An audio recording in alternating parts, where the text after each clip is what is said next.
If you're the CEO of an investment bank and all of a sudden they fire you and then in an hour your wife divorces you, how would you deal with it? I started apologising to people. I said, I really have to apologise to you for how I've been over the last couple of years. I've been so off my game and I'm really sorry, but I had this difficult time. And I thought, hey, I'm explaining the story of where I was. And people would say to me, I didn't know you were off your game. So this is a story of how to maintain forgiveness and empathy for yourself and others. I lost my sense of balance, as in I couldn't walk, I stopped driving my car because I couldn't be assured not to bang it into something. So for me, it got to the stage, I was losing feeling and function. Let's say you have a cushy investment banking job, you're the CEO, and all of a sudden you're fired. And then an hour later, your wife wants a divorce. I was the CEO of an investment bank, just run a marathon. Looked like I was really peaking, man. Turned out it was. And it gets to a point where you can't even make decisions for yourself because the amount of stress, your extremities go cold, you can't feel your gums and your lips, and you need to leave shoes, one pair of shoes, because you don't have the confidence to make a decision. I had to deal with something with my ex, and that was stressing me out, or whatever it was. It was usually somewhere between 5 and 15 things on the list every day. How do you come out of that, and how do you start again? So this is a story about resilience, empathy, and creativity. So I have no idea where this is going to go. Let's find out, not me. Yeah. Well, I mean, you had some... Well, let's just go way back. Like, where were you born? Like, where did that start? I'm an Aucklander through and through. It doesn't get much more Auckland than me. Maybe someone who's older. My dad's probably more Auckland than me, but I was born in Auckland, in National Women's Hospital. I went to primary, I went to Renware Intermediate, I went to Auckland Grammar and Auckland University, so I'm Auckland through and through. Yeah. Yeah. Well, I find there's a lot of moments in people's lives that like resonate with different kinds of people, whether it's, just had an incredible family or not a incredible family, and they had to teach you lessons about yourself and how that carried through in your life and led to your choices. What was life like growing up? Were you a popular kid? Were you an alienated, isolated kid? You play drums, so you're creative, and creatives don't necessarily have an easy life if they're really good at creative things, I find. It's an interesting observation. Look, I started playing, I call it late in life, so I was 11 when I started playing drums. Yeah. So for me, that was late in life. I enjoyed my upbringing, and I regarded it as pretty easy. I didn't have any complaints, and one of the best things I did was I managed to, with my family, they were big on travel, so we didn't have a lot of money, which I didn't know, it didn't worry me.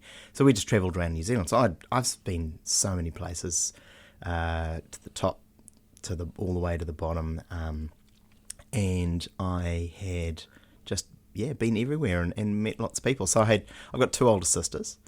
So I'm the youngest, so it means that I remember I was pretty young and probably sent to bed early when my parents had their 40th birthdays or whatever it might be. But no, I found my upbringing was relatively easy. I don't think you can see your upbringing until you've got a lot more exposure to other people. But what I had, I was I enjoyed. Yeah. Okay. It's smooth sailing. It's been crazy. Nothing's happened. Yeah. Look, that said, look. You asked about school, so I was, I guess in primary school I've got a couple of kids, so I kind of viewing almost from their perspective. I remember being bored throughout school, and I just wasn't engaged. It was very formal with the way they did schooling, and I could have certainly been more engaged, but I didn't really have a crew. And then as I went up through intermediate, that became probably more obvious. Funny story when I was probably 10 or 11, I got into a show, you might not remember it, some of the listeners might, called W3, and it was the school's competition for just for intermediate age kids. And I got into that. And so I came third in the country, so I got bullied because I came third. I didn't win, which was interesting experience. And so that's very much the, hey, I know what's going on here, but actually I'm isolated. So that was an interesting experience. And when I look back at it, I was just bored through school. I needed a different kind of engagement, and it took me a long time. I didn't get that at all through high school, apart from music. What do you think? Like, because there'll be a lot of kids. There are kids that listen to this because this goes on TikTok too. So it's like that sort of feel misplaced at school and they don't feel like they belong, or they're not doing as good as they hoped, and then there's that pressure of the family and stuff.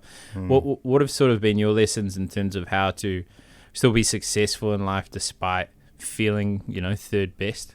Yeah. Oh, I was a family of 5, so I don't know where I fitted in. But I never saw it like that. I think for a lot of people, they're put into a very competitive situation. And something I'm really fortunate for is I've always been completely comfortable being kind of, not so much alone, but being different, it's not that I'm like different, crazy or special or don't fit in or something like that. But I guess I've got a relatively I'm comfortable being independent. And I remember taking a few positions that were anything but popular in school. And I was quite happy to hold on to them if I knew that what I was doing. But at that stage, I guess I hadn't developed a strong sense of the kind of ethics and the morals that you develop as you become more of an adult. And I think for kids that are feeling in a situation where they haven't got their crowd, then if you can focus on doing something that you believe is right and that other people can, in an objective form, see that is the right thing, then it doesn't matter if you're cool. I was never cool. Never been cool. Never been cool. You're not meant to agree with that. I've never been cool either. So if that's a consolidation. Yeah. But isn't that funny? So you get the cool crew and they hang out together, and then you get the uncool crew and they don't hang out together. But if they did, they would literally be cool by definition, right? It's like by putting that group. But the uncool people are the independent people, and so I've always looked in the corners for the people that are standing over there. They're doing a lot of, maybe they're asking a question, maybe they're doing a lot of listening. The people who are listening a lot, who don't get asked their opinion so much, have often got opinions really worth hearing.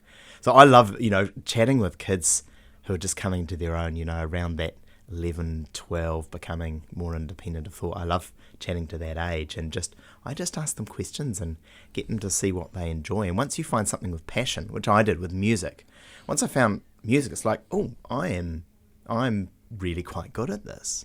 And it doesn't worry me if other people say that I'm not. I remember once, I don't know if I doubt my dad's going to listen. I remember my dad saying to a friend of his who was a professional musician, saying, you know what, Tim enjoys drums, but I don't think he'll ever be very good at it. And that was one of my first thoughts. That was at 14, and it was one of my first thoughts of, he didn't say it in front of me, I was just listening and spying, and it was one of my first thoughts of true independence from my parents' view, which was independence. So it was like, you know what, I am good at this, and I'm just going to continue. It wasn't like I was showing anyone, and I haven't, I've had some like national level playing, but I wouldn't call it success. No one knows who I am or anything apart from my best mates. But I've enjoyed it, and that's the critical thing for me. So when I got to the stage when I was playing in national level orchestras and on radio and that kind of thing, it was not a surprise to me. It was a surprise to everyone else. But this is a cycle that I've had throughout my life, which is where people tell me I'm a bit crazy for doing something, and then they ignore me, and then they tell me I'm lucky. And look, it's happened with music, it's happened with software, it's happened with finance, it's, you name it, it's happened. And so anytime someone tells me I'm crazy, apart from my psychiatrist, then I'm like, okay, you know what? I should probably do this. Your humor's hectic, eh? It's like mine, I think, in a different way. Well, there's some interesting things in there, like believing in yourself despite the world not. There's some sort of affirmation that you're getting in the quality of your work, and people, rewarding it with accolades. But then your father saying that, and then being an outcast in some degree and not having a crew. Where do you think that comes from, that willingness to believe in yourself when others don't?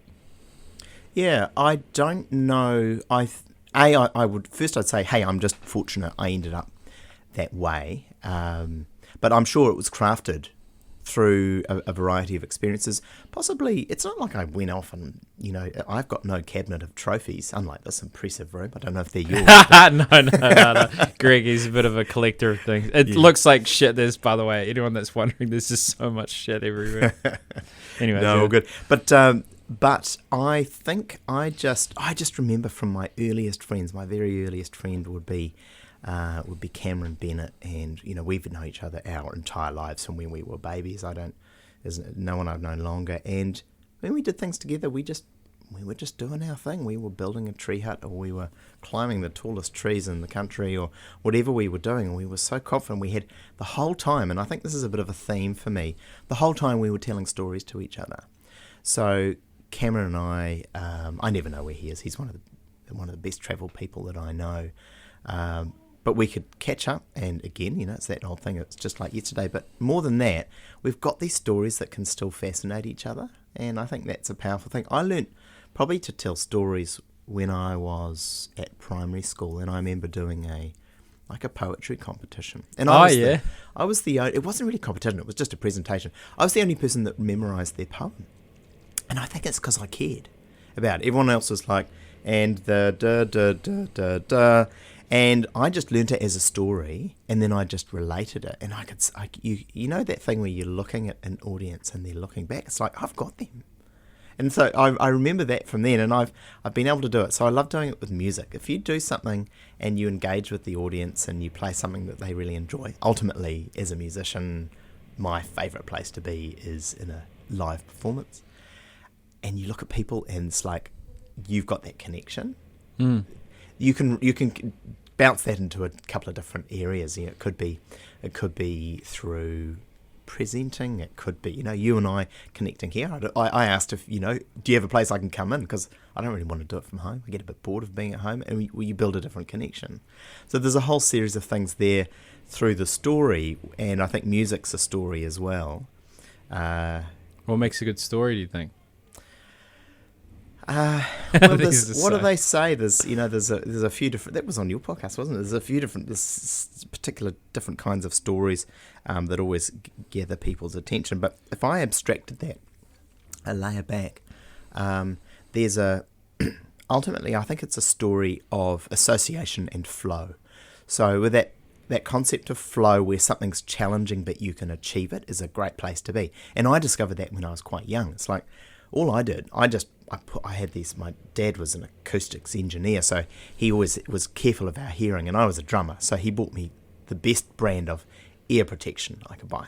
I'd put those on. As soon as I put those on at my house, I was in Wembley, and I was playing to 100,000 people, and I would play a whole gig in my head.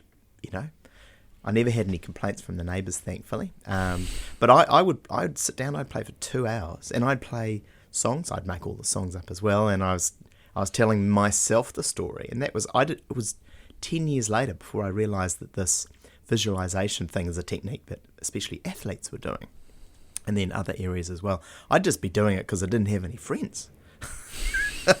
If I'd had a band when I was 14, I would have been chatting to them, and that's awesome. I actually would have liked to have had a band, but instead I practiced on my own, and by the time you've spent 8 years practicing up to 8 hours a day, you end up okay.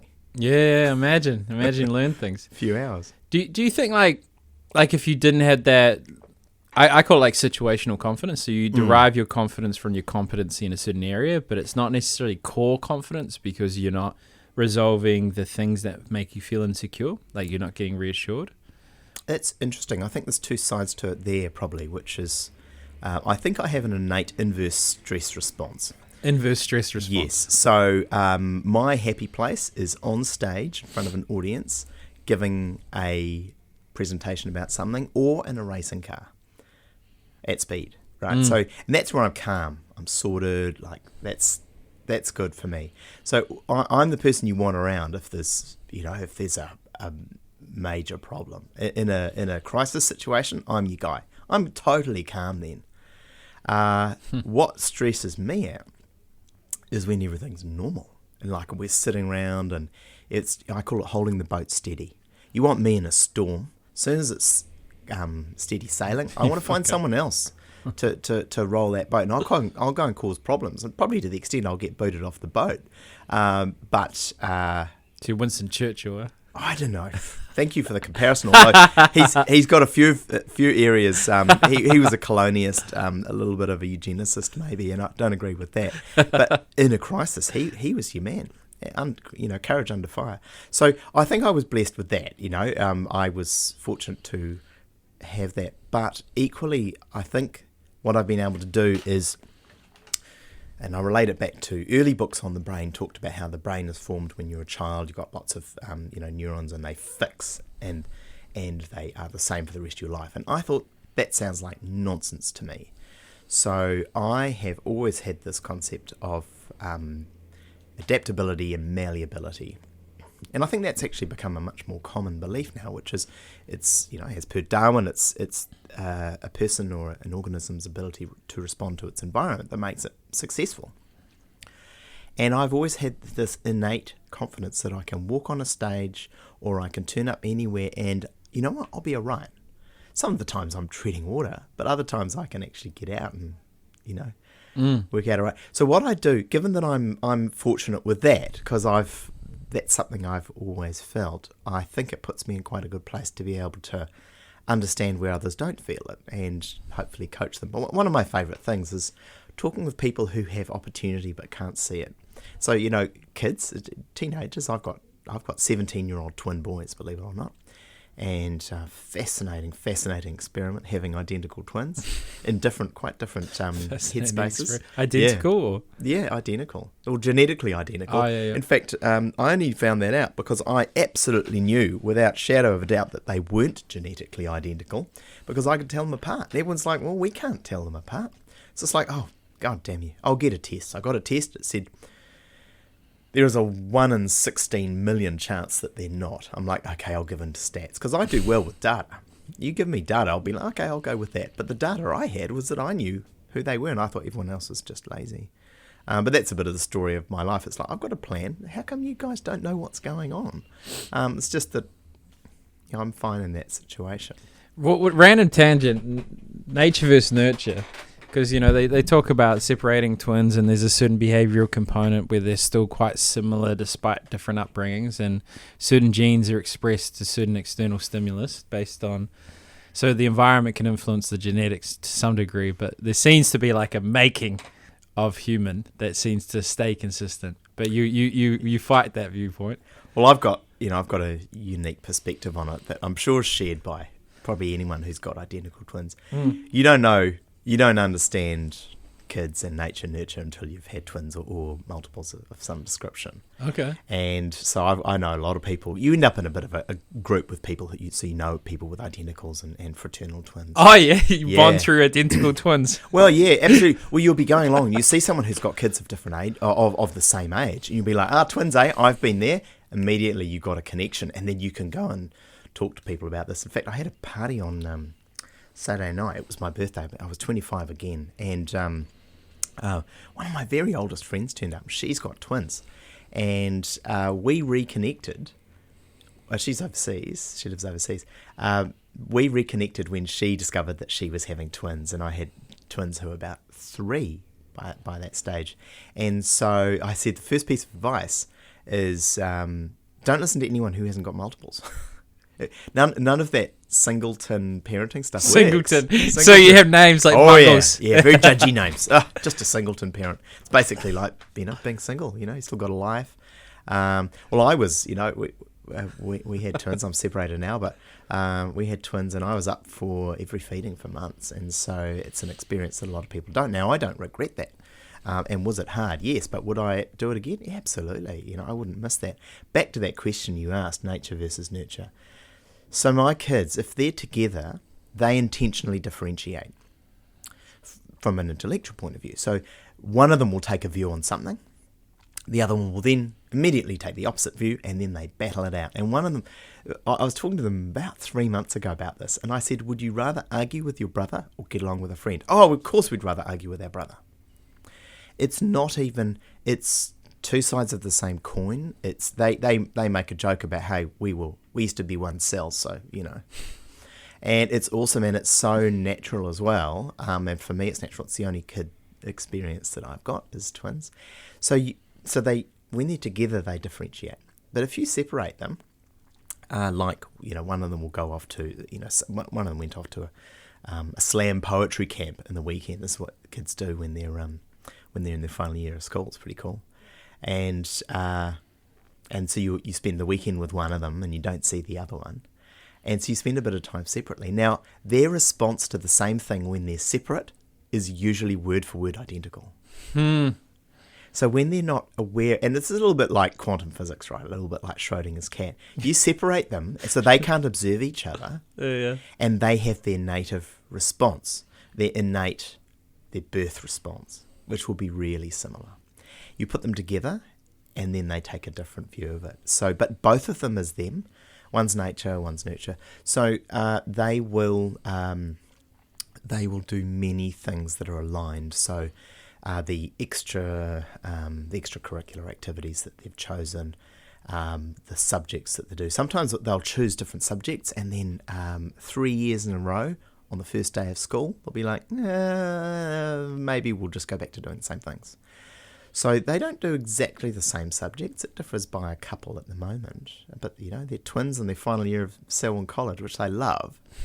And they are really convinced of doing what they're doing. And, they love things like history. And I have the most amazing discussions with them because they're really interested. They've got passion about it. And then they're thinking of doing the same thing next year. They come to it from different reasons. This is that's why I love the podcast. I'm like, I don't know, he's talking about nature and nurture with identical twins.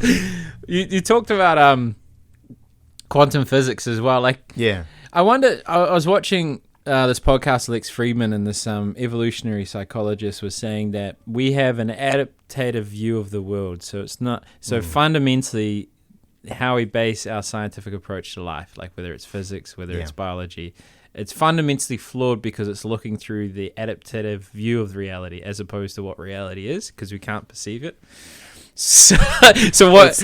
Go on. It's in that you can never be an unbiased observer. By being an observer, your view, every other piece of information you've contained, affects your view of what you believe truth to be. And in the quantum world, the observer impacts the actual thing that's occurring. So you can't actually know. In the quantum state, things can have many different states, and as soon as you observe it, it collapses into a single state, which is something that we can understand. I think the reason that's what happens is that it needs to be in that kind of non-meta state, that kind of three-dimensional plus time state that we can interpret it. The question is, if we were able to really think in a four-dimensional manner, could we maintain it in this quantum kind of superpositional state? I love physics, by the way. I do. I'm a total physics geek. Interesting. And I'll another story of being told that I'm crazy or not good enough, and then sorting my shit out was in university, coming up to university, my last year of school. I didn't really know what to do. I went to Auckland Grammar. So you were meant to do engineering or law or medicine, or you're stupid. There were 4 options. So it was quite good. So I wasn't quite sure what camp I was. So my parents said, you should do engineering because we know lots of engineers and they're good types and we don't trust money, so you can't do accounting, and lawyers, they're kind of maybe bad, and I don't know why not medicine. I think my mum wanted me to be an architect. I just couldn't draw, and my dad thought engineering was good. I think that was the compromise. I'm like, okay, I'll just apply for engineering. So I applied, and they turned me down because my marks weren't good enough. So now this is in the days when to go to university you had, what was the day that you went and you would actually, they had enrollment day, funny that. You had enrollment day and you'd walk around and you'd talk to people, so I got turned down for pre-enrollment for engineering. I've put down a couple of different engineerings. I did electrical and this and that, turned down for all of them.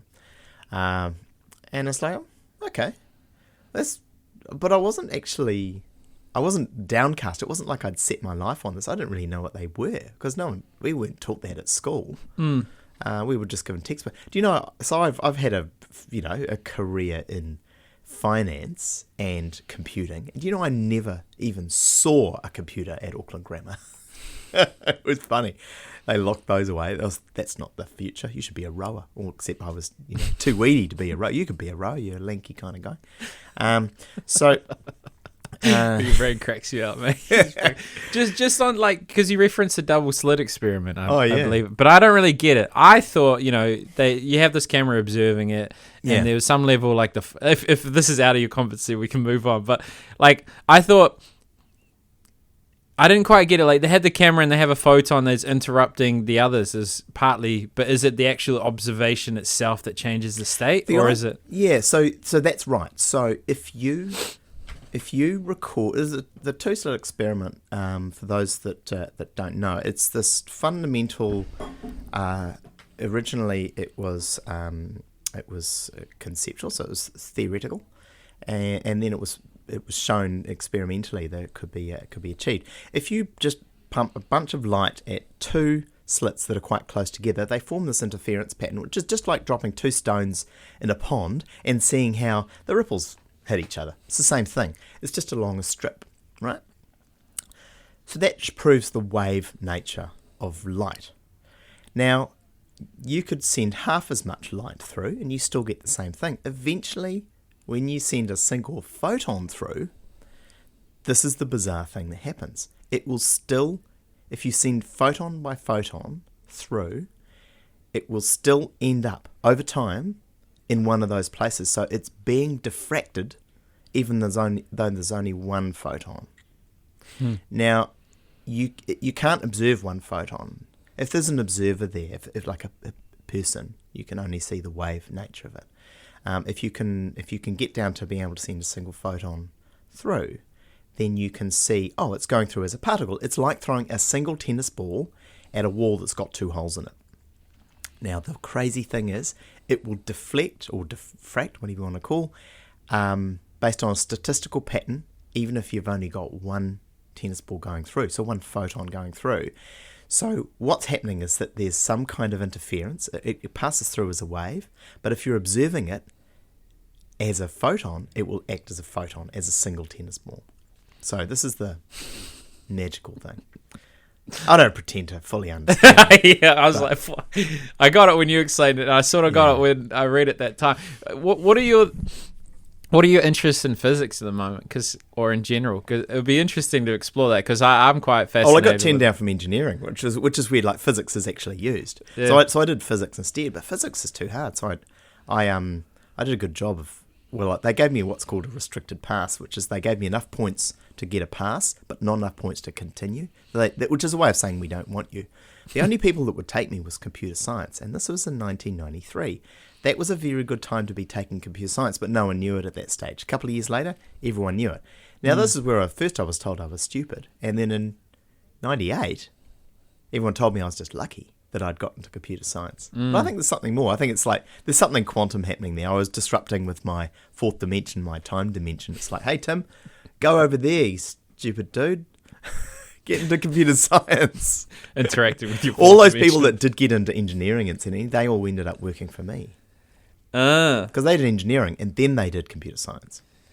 So what were you doing with computers when you did the computer science and now working for you? What were you doing? So first I ended up I did first year computer science, found that good. I really hit my stride in second year. I did computer science and we were solving real problems and it was awesome. And these things were new problems, like compressing files and that kind of stuff was actually relatively new in the 90s. There was conceptual stuff there, but not much had been done.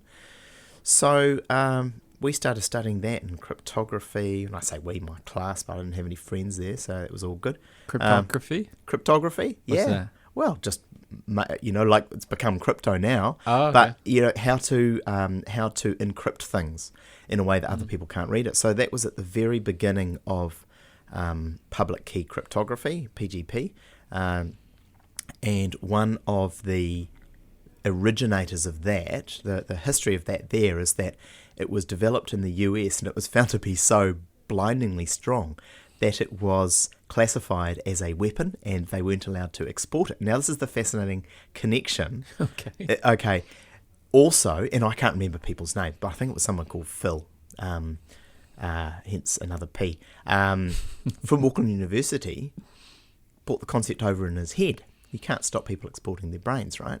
And he wrote it here as well. So there was what was called there was the banned export version, the non-export version in the US, and then there was the export version in New Zealand, out of Auckland University, was the origin of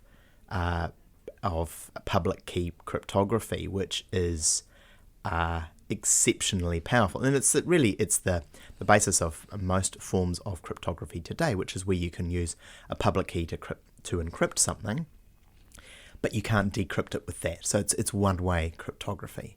So complicated maths, let's just call it that. Again, kind of more complicated than I could understand. But I was good at understanding it to the level where I could hire people to do it. So I started getting involved in this stuff in the mid 90s. That was before anyone heard of it. Before people had heard of the internet. Again, lots of people call me lucky for that. Yeah. I'm seeing a trend throughout there. That's interesting. I think you asked me a question. I've completely forgotten it. Yeah, well, I was wondering what you're actually doing. You're hiring people, but what? Oh, yeah, you did ask me that. Okay, so third year, I managed to squeeze a 3-year degree into 5 years. I thought that was quite smart. And yeah, it's pretty hard to do, but I managed it. So I don't know how I didn't get chucked out, but it just goes to show that the registrar clearly thought I was worth keeping, or they made a mistake, one of those. Lucky. So I had a party, I had a few papers to go. A friend of mine came over, he's like, I'm doing this computer thing.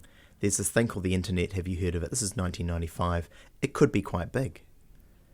I'm like, yeah, I've heard of it. You know, I had an email address for 1993. We just used it for enrollment and computer science, and only geeks had that. And then by 1995, it was still like most people hadn't heard. Very, very niche. There's like 20,000 people in New Zealand using it. So I'm like, yeah, I've heard of that. So I chatted with my friend Adrian. He's cool, and I said, what do you need to know about? So he listed all these words. I didn't know what they were. So I enrolled in some papers in university to find out what TCP/IP was. There's a fancy word, and no one knew what it was then or now, except Adrian and me. And so I learned about it. And then we had another chat about it at a party over some B-52s. I still remember the drink. I have a weird memory for this. He said, oh, you understand TCP/IP?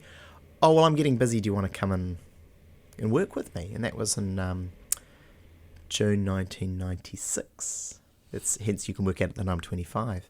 And and so that was Wingate, and it was the first proxy server for Microsoft Windows, and it let you share your internet over a single modem. I've still got my elevator pitch, as you can tell. So that enabled people to have, you had the internet computer in the corner, which is where you checked an email thingy or email address once a week, and then we enabled everyone in the office to have access to that. And all of a sudden, the way I describe it is it's almost like we made the internet retail. It was very niche. It was universities. There was a couple of people knew about it, and you had the person that checked email, and nothing turned up in your email address because no one else had access to it either.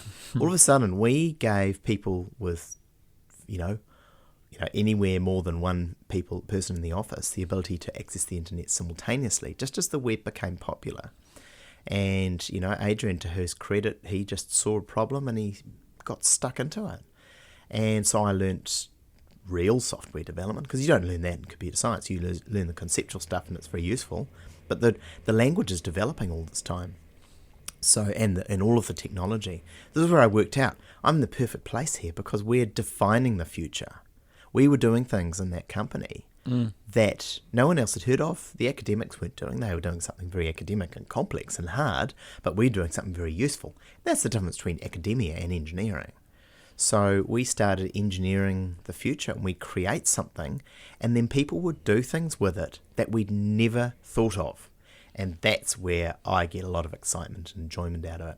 But I know that I'm living in the future when I'm creating the language around this. So we ended up defining a lot of terminology, and we defined it because no one else had words for it. So we're like, well, we need to do this thing, and it's like a that, and we came up with this concept of transparent redirection, and then that became a word, and then there was a whole lot of technical words. This is quite a technical subject, but quite a lot of technical words around the way we shared the internet. And when I saw that Microsoft had ripped off some of our words, I thought, yes, I've won. Because I worked for Microsoft when I met Adrian. I was working for Microsoft. It was the biggest company in the world. And I left there to move to the smallest company in the world. And that's where people started saying, oh, you're just stupid. Microsoft's huge. It's Windows. There was nothing was connected at that stage. You got on discs and then you wrote a letter and you printed it out and you sent it off or whatever. We started connecting those computers, and Microsoft would have been smart to buy us. Instead, they just ripped us off. Wow. So what happened there? So like he comes up with this idea. It's useful. Yeah. You like bringing people in, so you have a conceptual understanding, but then getting them to do the the in-depth technical component of it. I started writing manuals and websites. Websites were new back then. Databases, e-commerce service. We didn't call it back then. We called it selling stuff online. Because originally people would send you like a fax where they'd handwritten their Visa card number, and you'd fax that off to the bank, and they'd process it and then fax it all back. So that's how we did the first e-commerce in '96. And that's where it started. I mean, we were doing this before a lot of the companies. Amazon used to have to send a check in. I remember receiving checks for our software in '96. So things moved a lot. So if we needed the technology, we built it. And so I got into software. I trained as a software developer, so I was doing a lot of that and did some great things. And one of the things I particularly did is I wrote an email server, and I'm one of the few people in the world who's actually written an email server. And that's one of those stories that I absolutely love.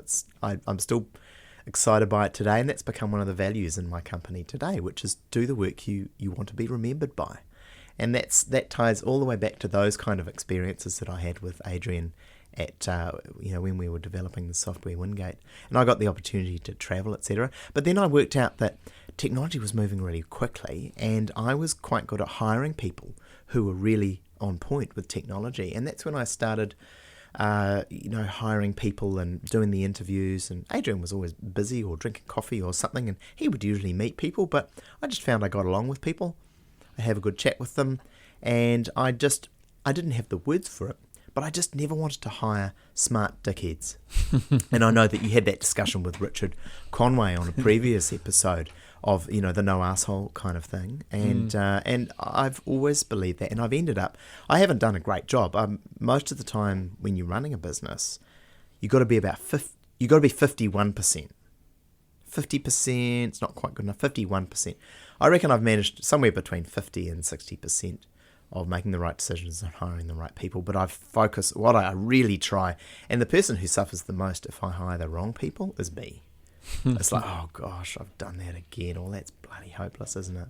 And I have this thing where I have excessive empathy, and I feel my pain, and I feel their pain, and I feel the pain of the board and the other people they have to work with, and it's like totally beat myself up about it.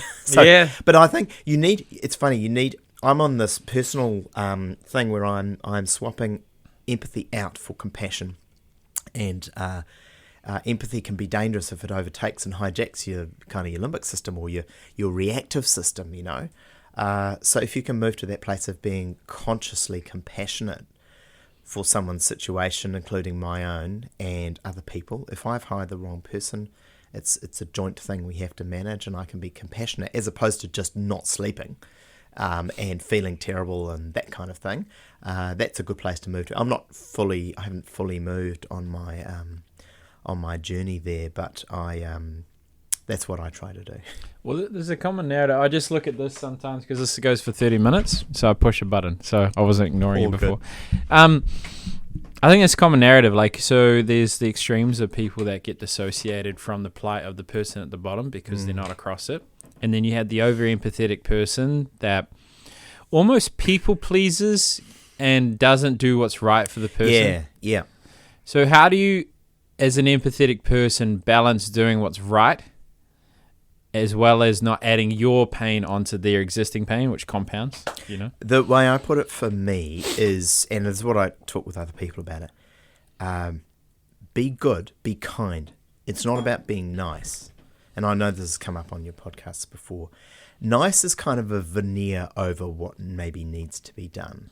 And this is the way I heard it the best. I'll tell a little analogy. I've lived and spent a little bit of time in the US, never permanently, but I've spent quite a lot of time on both coasts. On the East Coast, they are not nice, but they are good. So if you say you blow up your tire and you're on the freeway and you pull over, someone pull over behind you, first thing, insult you, you bloody idiot. what the hell are you doing here, parked on the freeway? Then they change your tyre for you and send you on your way. Stupid. Bloody hell. If you need dinner, come over to mine. Right, you go to the West Coast, they'll pull over. Oh, man, I'm so sorry. It's just terrible. And then they drive off. Right. So that's the difference between good and nice. And I put good in there all the time and kind. I think the word kind's been a bit overused, honestly. It's in our values. Be real, be kind is one of the things we have in our values. And it's look, do the right thing in the right way. So, I have very much got down to that overly empathetic area where I feel too much of the pain and I get a little bit stuck. And I heard this the other day to move from entrepreneurial to managerial. I don't like the term entrepreneur, by the way. I just do stuff and things happen, right? But to move from entrepreneurial to managerial is about growing and bringing people in, and it's a little bit like a relationship. Well, it is a relationship, right? So you bring someone in, and like say you're first dating, and then you're with someone and you really trust them, and I don't want someone to say, what do you think we should do on Friday night? Do you think we should do this, and give you 19 options? But if they say to me, do you know what? This is going to be cool. I've booked these tickets for such and such. That's really good. And that's where they're being independent and they've done something. And if I go along and I, don't enjoy that movie or whatever it is 100%, what I enjoy 100% is the fact that they've expressed themselves, and then I can really get behind that. I don't want them to pander to me. I don't actually find that appealing. And it's the same thing in hiring people to take over some of your responsibility. I love it when people say, I'll tell you what, I've come up with this plan for the team. Do you want me to run you through it and then, we can present that to the team together?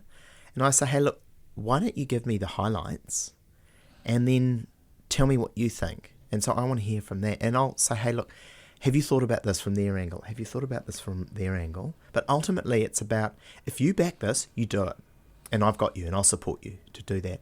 And it might be different to the way I'm going to do it. If it's something where I think it's going to be wrong, we'll have that discussion. I'm not going to just say it out like that.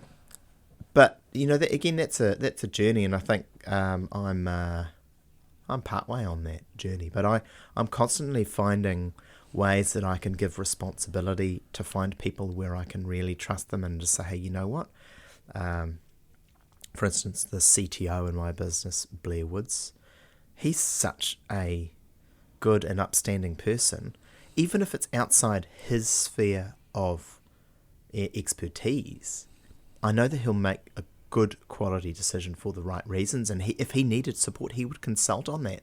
So I can give him a high level of autonomy, and then I'm there if he wants to talk something through, and I hugely respect that.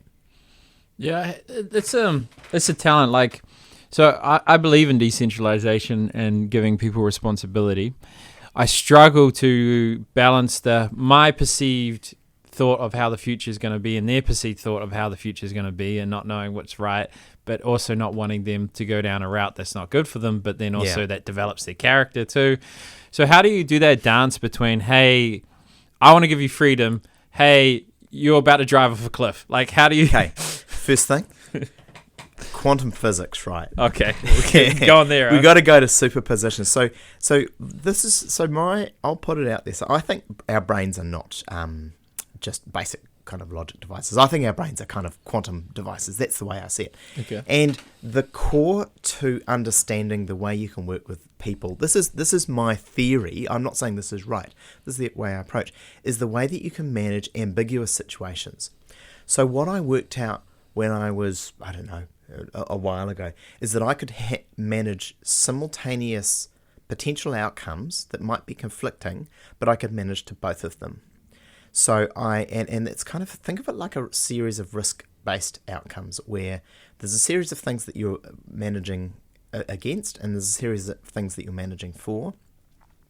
And I'll give you an example. Say you've got two people, both promising people in an organization, vying for the same role in future. Not today, but in future.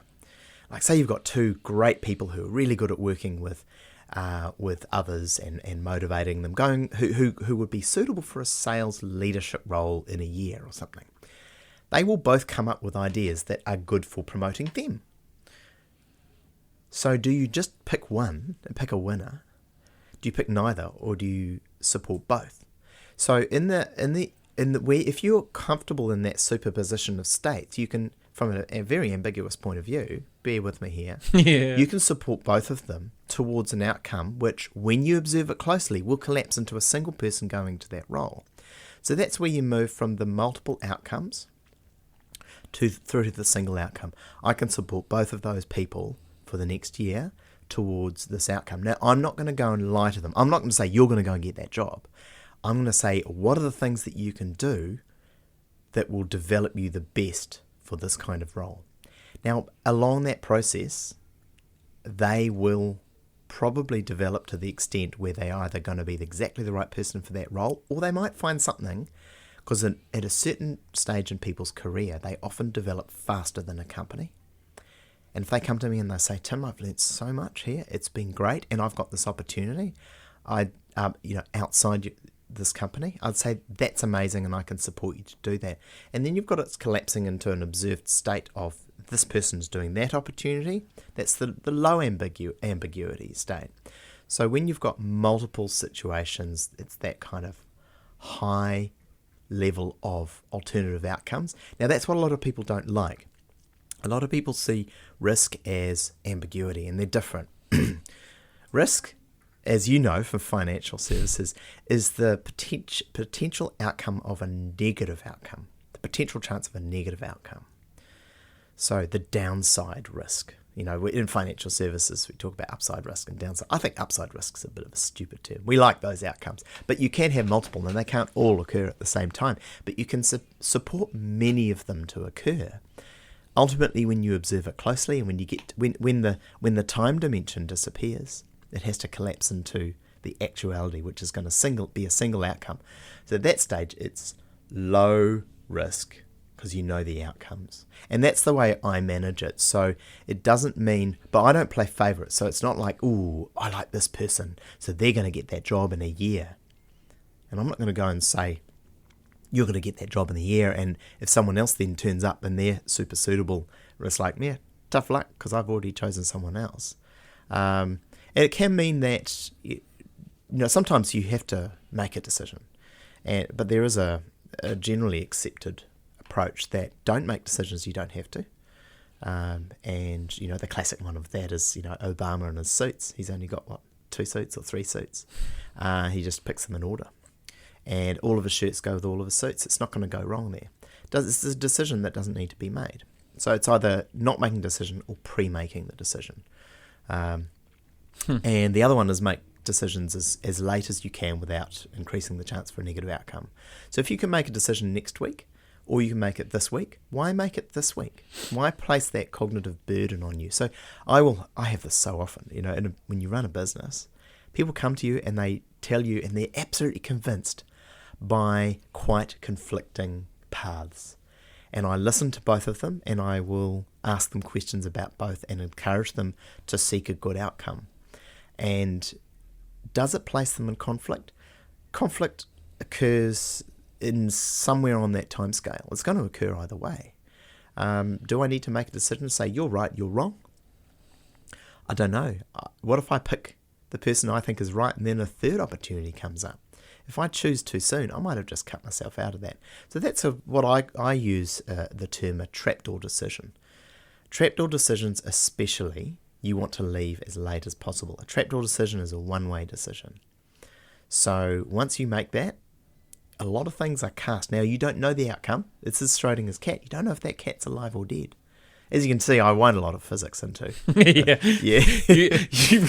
You combine two complex ways of explaining things to explain something. But this is the thing, is that going back 120 years to the beginning of quantum physics, it was like, this actually cannot be truly conceived by the human brain. You just have to accept that they cannot coexist. They do, but our brains can't conceive it. So you need to let go, and letting go of that, hey, everything must be black and white, it must be deterministic. That's the essence of dealing with ambiguity. And I've been able to deal with that for a while. I mean, okay, I didn't have a lot of ambiguity in my brain about the fact I was definitely going to be a drummer in the world's biggest band playing at Wembley. Didn't happen, but other things have, because I've run them in parallel. Maybe someone should have said, hey, I should have committed to just being the drummer or just being the computer scientist. Things might have been different, but... Well, how do you...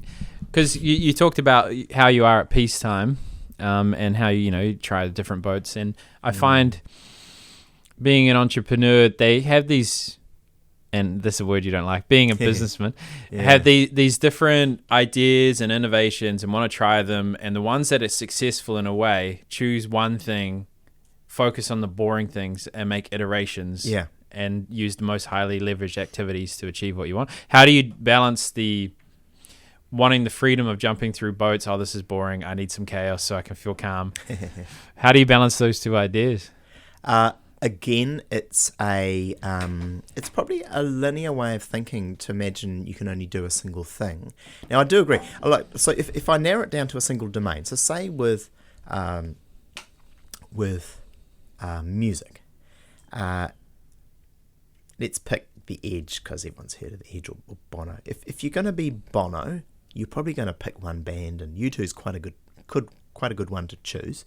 Equally, he didn't know that when he fully committed, which is awesome. Had U2 not happened, would Bono have still been pretty awesome? I think so. So people have options. They always have options, and you see, but like I know Elon Musk has kind of gone from being heralded to maligned over the last kind of 5 years, and he started. I don't know what it was, and I don't pass judgment on it, but he is the person who has made a lot of things happen, and all kinds of people will say, "Oh, well, this wasn't his idea, and that wasn't his idea." No, but you're talking about him, right? And he's got so many things going on. It's pretty extraordinary.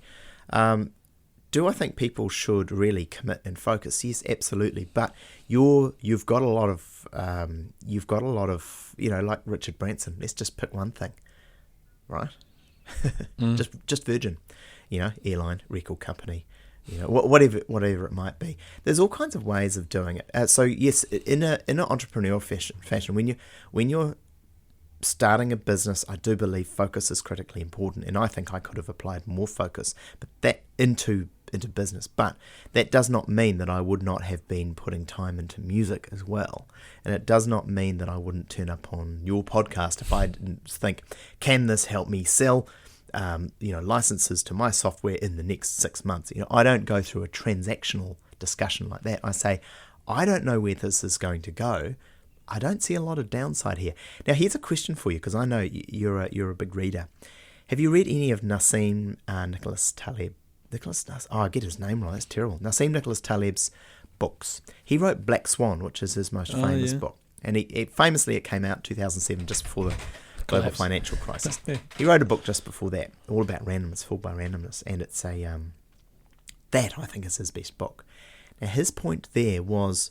I quite like this. Again, I put it as one of my many conflicting theories that I absolutely believe in. So, he said, very, very few people are uniquely talented at anything in particular. You might be lucky and find that thing. I mean, obviously, you look at some, drummers, for instance, use a musical thing. Some drummers are like spectacularly good, and I look at drummers that people haven't heard of, like a guy called Dave Weckl, who in drum circles is known as being amazing. Other people might think of Ringo Starr, who is a very good, solid drummer, but he happened to be in the biggest band in the world. So all different versions of it.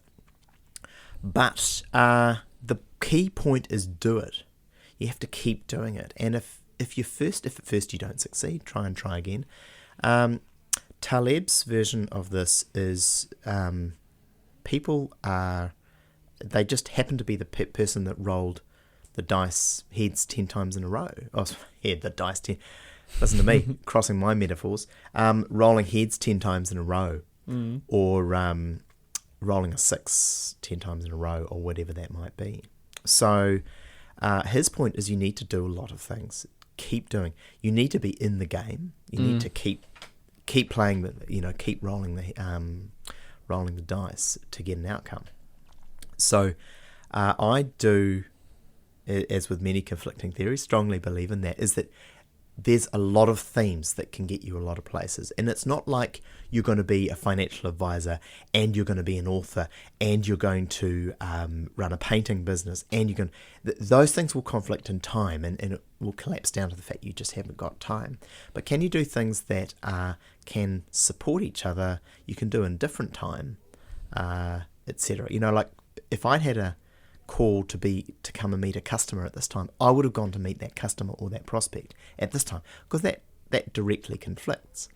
But I met a customer 4 o'clock yesterday and had a great discussion, and this does not conflict, and we do both. This is a really long-term discussion that we're having. This is going to be something for posterity. Internet's written in ink. It'll be around for a while. Yeah, I think there's something really important around letting the work teach you, because I think so much of life is maintaining the status quo of the way you approach things. And when you're going out beyond that, you're going to have rationalizations and things that stop you. So I think there is something value in going wide and testing and teaching your brain through work.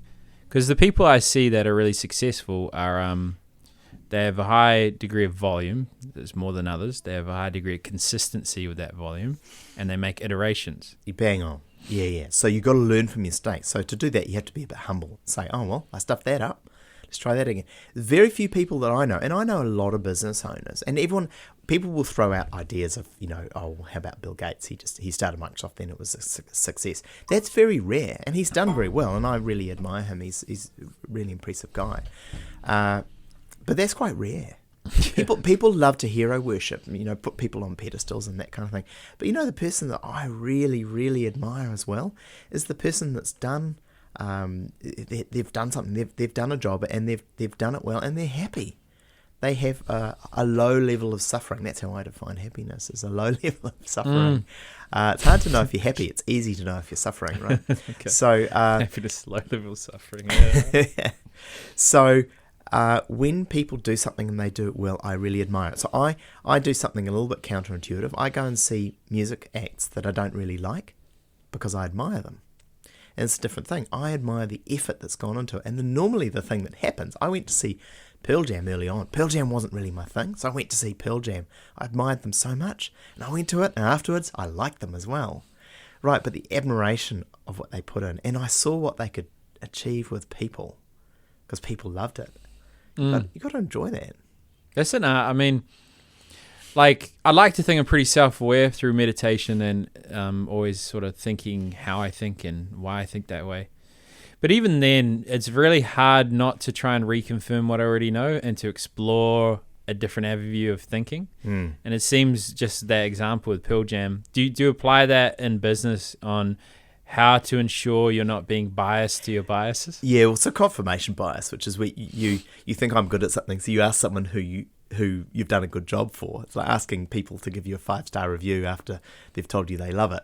Right, so I deliberately go in the opposite direction I deliberately seek out negative feedback to try and elicit feedback where I can grow. So one of the ways to do that in that beginner mindset is to do things where you are a beginner. So I used to start doing a new thing every year. So one year I started doing Aikido. The next year I learned piano, and goodness me, I found these things so hard. But back to something we all talked about earlier on. It's about reminding yourself that you've got brain plasticity.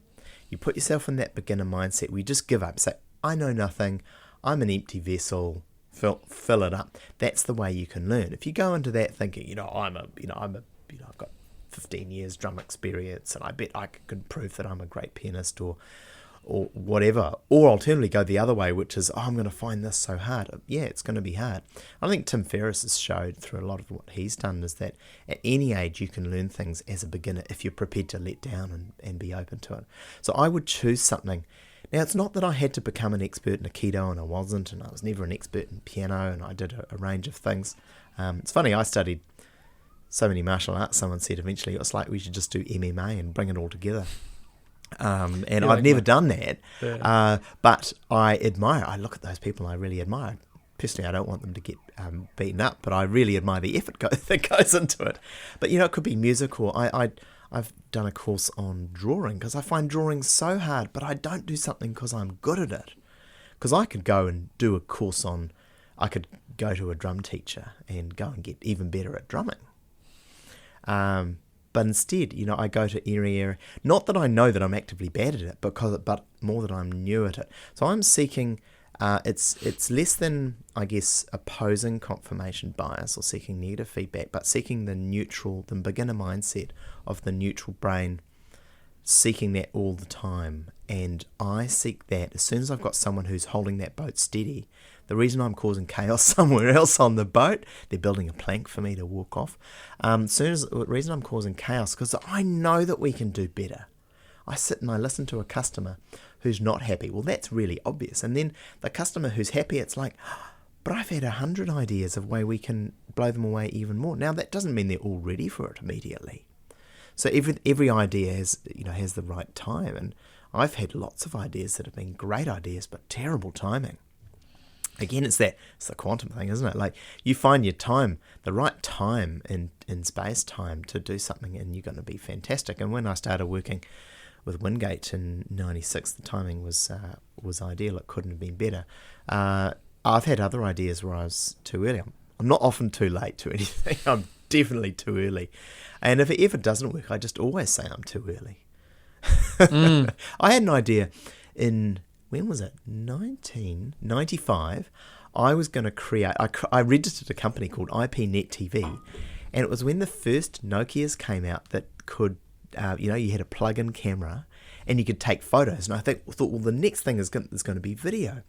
So I thought, well, I'm going to have a big launch. So I had it all planned. I was going to have a hot air balloon. I was going to go up in the hot air balloon and stream live video from my Nokia, and I was going to get sponsorship for everyone. I never got anywhere. No one was ready for that.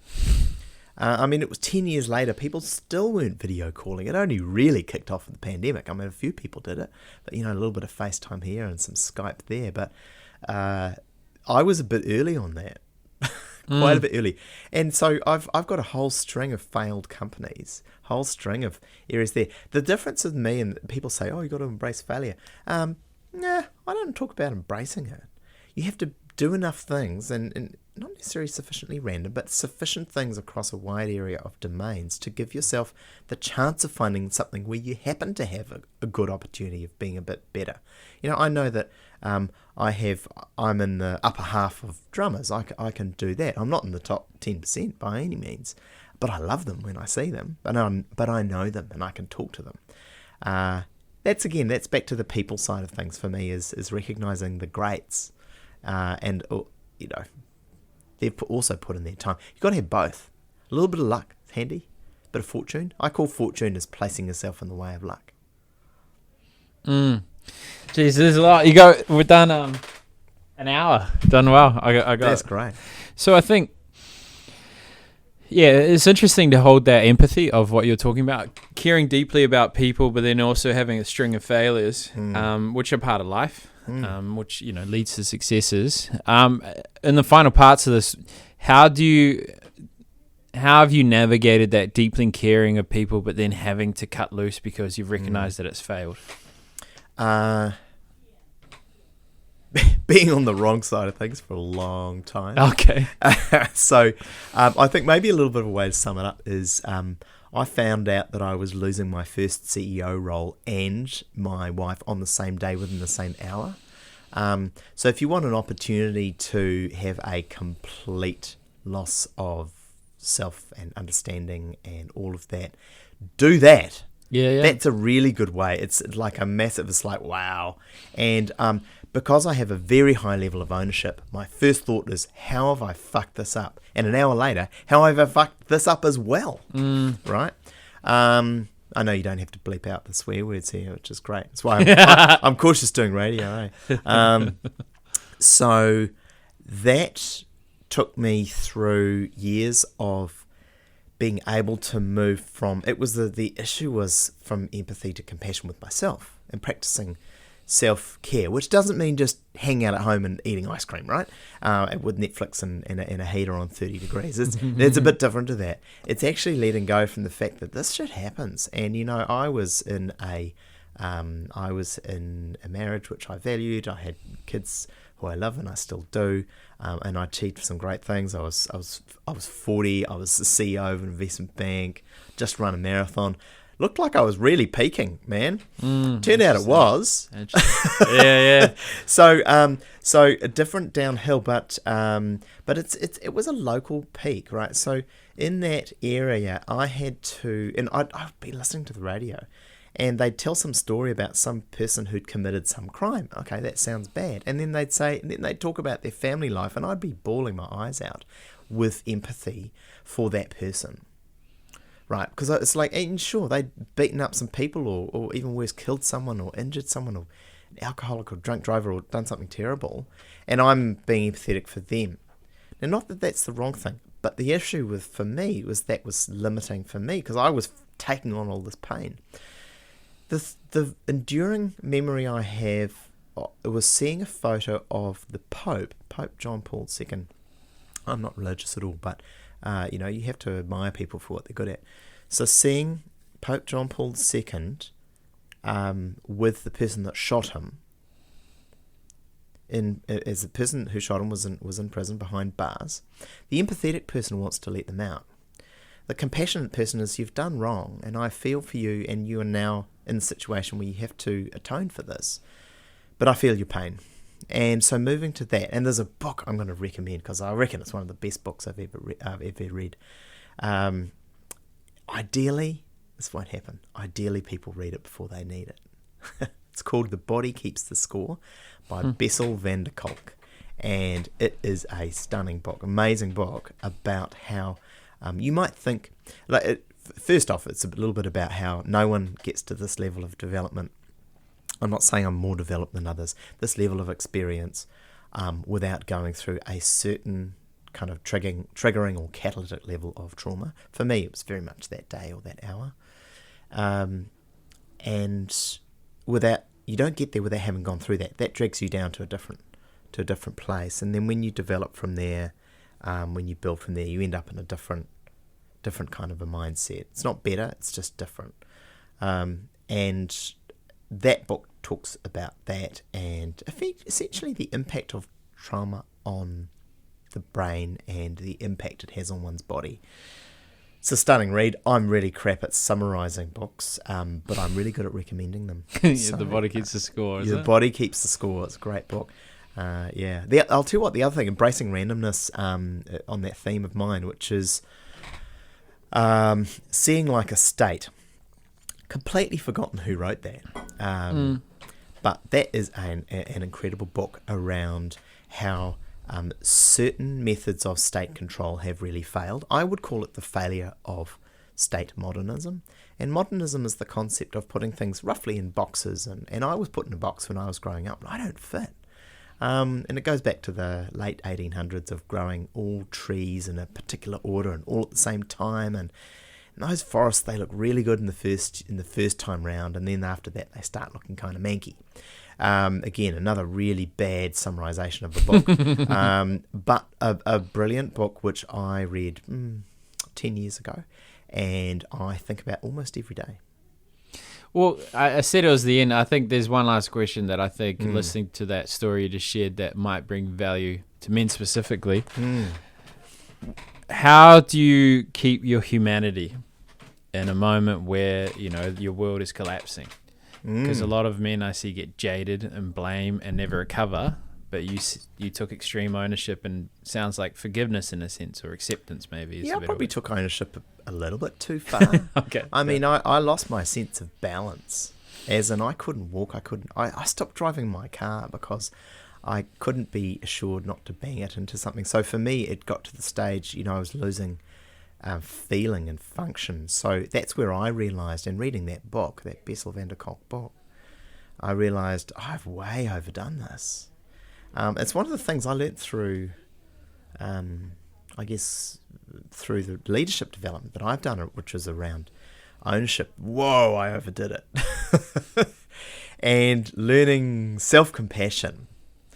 And it was talking to a counsellor when I had a difficult phase in a relationship many years before, when they talked about this concept of using compassion. That was when I was first, I guess, alerted to it, and I didn't bring it on board. And then when I went through that, I started to work on that. But honestly, that was a series of, that was a number of years. The interesting thing was what I did. I'm telling you all the wrong things to do at the moment as a way of, I'll tell you the things which I failed to do, and then, just do the others and you should be fine. I had it from other people. So I remember, it's a number of years after that, that very stressful and traumatic day, I started apologising to people. I said, I really have to apologise to you for how I've been over the last couple of years. I've been so off my game, and I'm really sorry, but I had this difficult time. And I thought, hey, I'm explaining the story of where I was. And people would say to me, I didn't know you were off your game. Because me at 50%, and you're getting me on 2 coffees here, so, but me at 50% was still doing all right.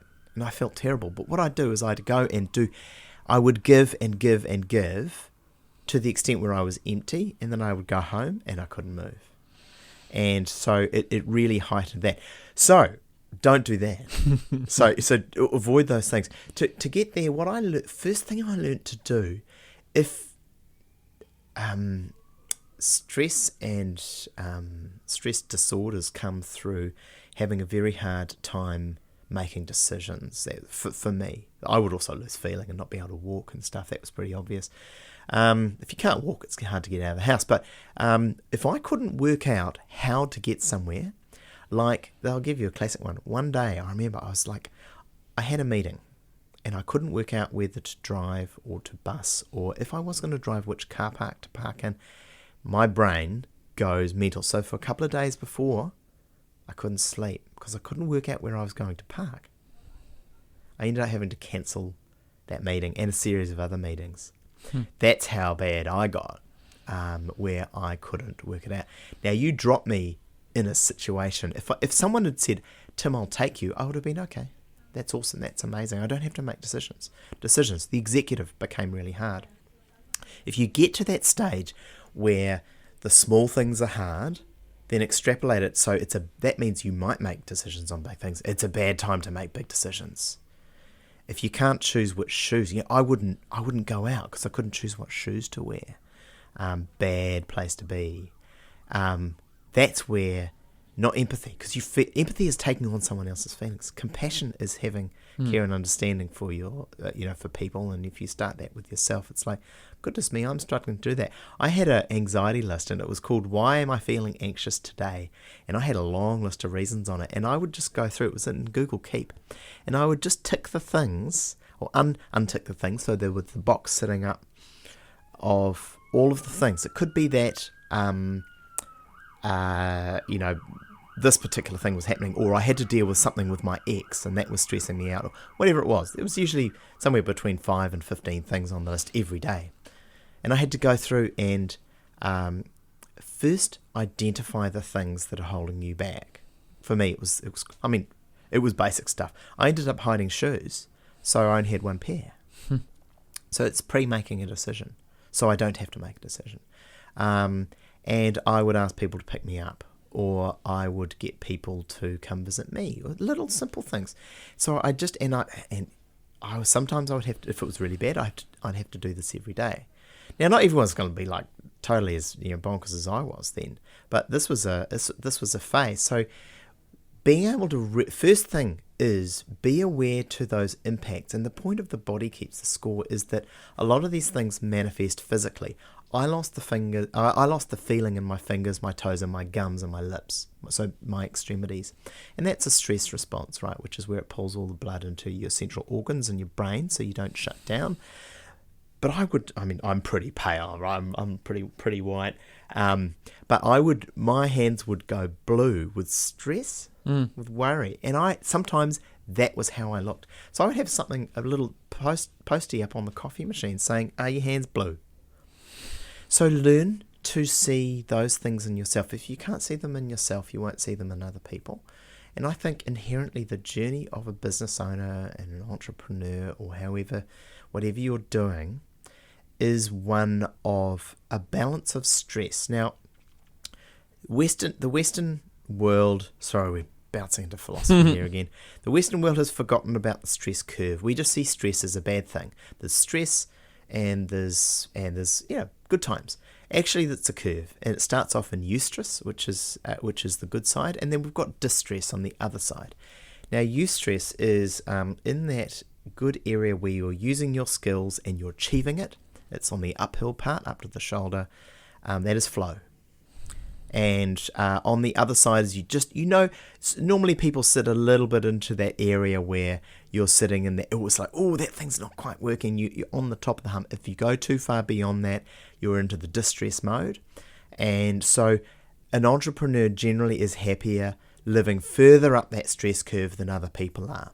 I know people where they really want to be sitting. I call it there's nothing wrong with it. We need these people. I call it the envelope. They're putting stamps on envelopes, or it's in tray, out tray. It's defined, and the risk of negative outcomes is very low. I sit further up on that curve, but then I blew way past it. It's like, oh, job, that's blown up. I don't know how many other things I blew up as well, probably friendships and all that kind of stuff, but you lose a relationship and a job. So don't get there. So you got to see it. Where do you sit on that stress curve? I don't know if I've answered one single one of your questions, but the first mistake you made is before we started, you gave me a second coffee. Yeah, that's all. So it's been entertaining, but I don't. Maybe entertainment, but not educational. Where have we sat? Give me a rating. I always take the feedback. Oh, rating. Now you're done well, mate. We're done good. well. Like, yeah, no, you answered that. You shared your personal journey and your limitations, which would have given people some consoling in terms of how they're feeling. So you answered the question in a different way, but you answered it. So on that note, I like to end abruptly. So thanks for coming on. Thank you. Been amazing. Cheers. I just